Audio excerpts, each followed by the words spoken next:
തല്ലി ചീത്ത പറഞ്ഞെന്ന് പറഞ്ഞുകൊണ്ട് അവിടെ ചെന്ന് കംപ്ലൈൻറ്റ് പറയും. അങ്ങനെ അവിടെ ഇവിടുന്ന് അങ്ങോട്ട് പോകാനുള്ള ഒരു കാരണമാണ്. കല്യാണി ആ വേദന അനുഭവിച്ചത് 1-2 ദിവസമല്ല, 1.5 വർഷം. ഒരച്ഛനെ പോലെ പെരുമാറ്റം, വേണ്ടിയതെല്ലാം വാങ്ങിക്കൊടുക്കും, കുളിപ്പിക്കുന്നതുൾപ്പെടെ. ഒരച്ഛൻ തൻ്റെ സ്വന്തം മകളെ എത്ര വാത്സല്യത്തോടെ സ്നേഹിക്കും, അത്രയും വാത്സല്യത്തോടെ തന്നെയാണ് ഈ കൊച്ചച്ഛൻ കല്യാണിയെ സ്നേഹിച്ചത്. കല്യാണിയുടെ ലൈംഗിക അവയവത്തിന് പോലും മുറിവുകളുണ്ടായിരുന്നു. ഒരുപക്ഷെ സന്ധ്യ ഇത്തരമൊരു കാര്യം ചെയ്തില്ലായിരുന്നെങ്കിൽ ജീവിതത്തിലുടനീളം കല്യാണി ഈ പീഡനത്തിന് ഇരയായിക്കൊണ്ടേയിരിക്കുമായിരുന്നു. കേട്ട ഒരു മനുഷ്യനും ഈ കാര്യം ഉൾക്കൊള്ളാൻ പോലും കഴിഞ്ഞില്ല. കാരണം കല്യാണിയുടെ മരണവാർത്ത അറിഞ്ഞപ്പോൾ ഈ അച്ഛൻ്റെ സഹോദരനായ ഈ വ്യക്തി എത്രയേറെ വികാരഭരിതനായാണ് അവിടെ അഭിനയം കാഴ്ചവെച്ചത്. എൻ്റെ പൊന്നെ, എന്തൊരഭിനയം! തുടർന്ന് പോസ്റ്റ്മോർട്ടം റിപ്പോർട്ട് പുറത്തു വന്നപ്പോഴാണ് സർവരും ഞെട്ടിയത്. അയൽവാസികൾക്ക് പോലും ഇതുവരേക്കും ഇത് വിശ്വസിക്കാനാകുന്നില്ല. യാതൊരു ദുശ്ശീലവുമില്ലാത്ത ഈ കൊച്ചച്ഛൻ ഇത്തരമൊരു കാര്യം ചെയ്തു എന്നുള്ള കാര്യം ആർക്കും വിശ്വസിക്കാനാകുന്നില്ല. പക്ഷേ പ്രതി കുറ്റം സമ്മതിച്ചു കഴിഞ്ഞു. അത് ജനങ്ങൾക്കാകെയും ഞെട്ടൽ തന്നെ ഉണ്ടാക്കി. സന്ധ്യ എന്ന ഈ അമ്മ ചെയ്ത കാര്യം തന്നെ ആർക്കും ഇതുവരെ സഹിക്കാനായില്ല.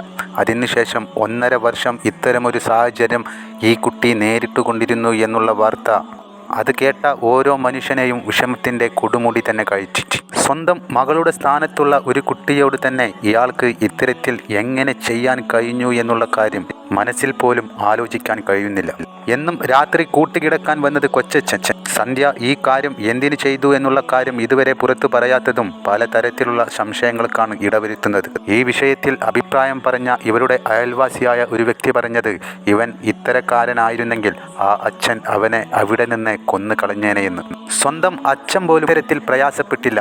അത്തരത്തിലായിരുന്നു ഇവൻ്റെ അഭിനയം. അത് എന്തുകൊണ്ടെന്നാൽ ഈ കുട്ടിയെ സർവ്വനേരവും സംരക്ഷിച്ചു കൊണ്ടിരുന്നത് ഇയാളാണത്രേ.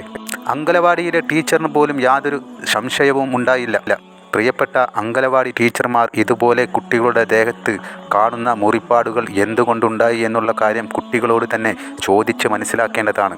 അങ്ങനെയെങ്കിൽ ഇതുപോലുള്ള ഒട്ടേറെ ദാരുണ കഥകൾ നമുക്ക് കണ്ടെത്താനാകും. ഇനിയൊരു കല്യാണിക്കും ഇത്തരമൊരു അവസ്ഥ വരാതിരിക്കട്ടെ.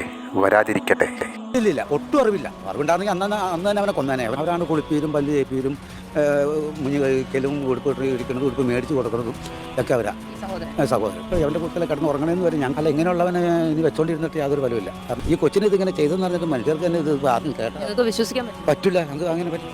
അവന് കല്യാണം കഴിച്ചിട്ട് ഇങ്ങനെ പിള്ളേരുണ്ടാവുകയാണെങ്കിൽ അവൻ ഈ തരത്തിൽ പോയി കഴിഞ്ഞാൽ ഇങ്ങനെ പ്രതികരിക്കും. നമ്മൾ ഈ കൊച്ചിനെ എങ്ങനെ പീഡിപ്പിക്കുന്നുണ്ട് എന്നുള്ള വിവരം തള്ള അറിഞ്ഞിട്ടുണ്ട് എങ്കിൽ ഇതുപോലെ വരില്ല. ഒരു പ്രാവശ്യം കൊല്ലാനായിട്ട് രണ്ടുപേർ ആ കൊച്ചിനെ പോയി അന്നവിടെ ബോഡി കൊണ്ടുവന്ന് കിടത്തി കൊണ്ടിരുന്നപ്പോഴും ആ വീട്ടിൽ ഇറച്ചി ഫ്രൈ ഉണ്ട്. അങ്ങനെ ചെയ്യുന്ന ഒരു വ്യക്തിയല്ല. ഒരാളോട് മിണ്ടോ വർത്താനം പറയുക അങ്ങനെ ചെയ്യില്ല, കള്ളു കുടിക്കില്ല. പിന്നില്ലേ കുളിപ്പിക്കുകയും പല്ല് തേക്കും ഒക്കെ തിരുത്തി പല്ല് തേക്കും കഴിക്കും അതിനെ കൊണ്ടുപോയി നടക്കുന്ന ഭയങ്കര ലോഹ്യമാർന്നതേ ശിക്ഷ കൊടുക്കണം. അപ്പോൾ ഇപ്പോൾ എന്ത് വന്നാലും ശരി, എങ്ങനെയുള്ളവനെ നാട്ടിൽ ഇനി വെച്ചോണ്ടിരിപ്പിക്കാൻ പറ്റില്ല. ഇനി വേറെയും പിള്ളേരുണ്ടാവുന്നു.